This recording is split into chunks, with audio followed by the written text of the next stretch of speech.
वजीर आजम की जुबान नहीं, सोच फिसल गई। मौजूदा हुकूमत में एक दो नहीं, पूरा टब्बर ही नालायक है। अमीर जमात इस्लामी सिराजुल हक की मंसूरा में मीडिया से गुफ्तगू, कहा हुकूमत 9 माह में खुद तब्दील हो गई, हालात में तब्दीली नहीं ला सकी। PTI पीपल्स पार्टी का एक नया चेहरा है। लोग सदारती निज़ाम नहीं, महंगाई से फरार चाहते हैं। 1 2 4 5 वज़रा की बात नहीं है, पूरा टबर ही नालायक है। मसनूई तरीके से आए हैं इसलिए डिलीवर नहीं कर रहे।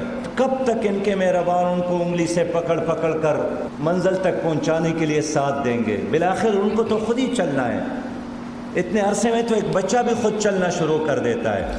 9 माह बाद तो शीख और बच्चा भी चलना शुरू कर देता है। मसनूई तरीके से इक़्तिदार में आने वाले डिलीवर नहीं कर रहे, हुकूमत खुद ही अपने अंजाम की तरफ जा रही है। सिराजुल हक की लाहौर में प्रेस कॉन्फ्रेंस।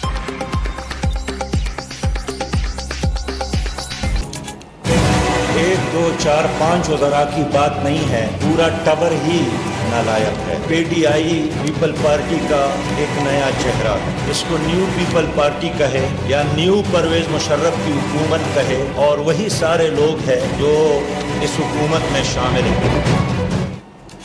हुक्मरानों की नालायकी सियासी और मुआशी बहरान का सबब बन रही है।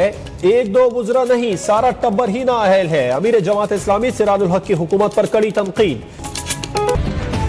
वज़ीर आज़म की ज़बान नहीं फिसली, सोच फिसल गई। अमीर जमात इस्लामी सिराजुल हक की तनकीद, बोले वज़ीर आज़म अपने ही मुल्क के खिलाफ सरकारी गवाह बन गए हैं। मेरी दरख्वास्त है कि वज़ीर आज़म अब खुद को वज़ीर आज़म समझें। लोग मक्का और मदीना जाकर हुकूमत से निजात की दुआएं मांग रहे हैं।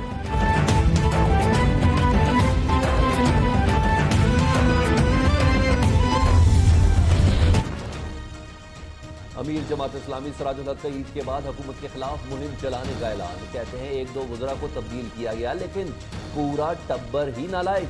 हुकूमत तब्दील हो गई, हालात नहीं बदले। मौजूदा हुकूमत में करप्शन में इजाफा हुआ। हुकूमत सिर्फ लोगों को अकोमोडेट करने के लिए काम कर रही है।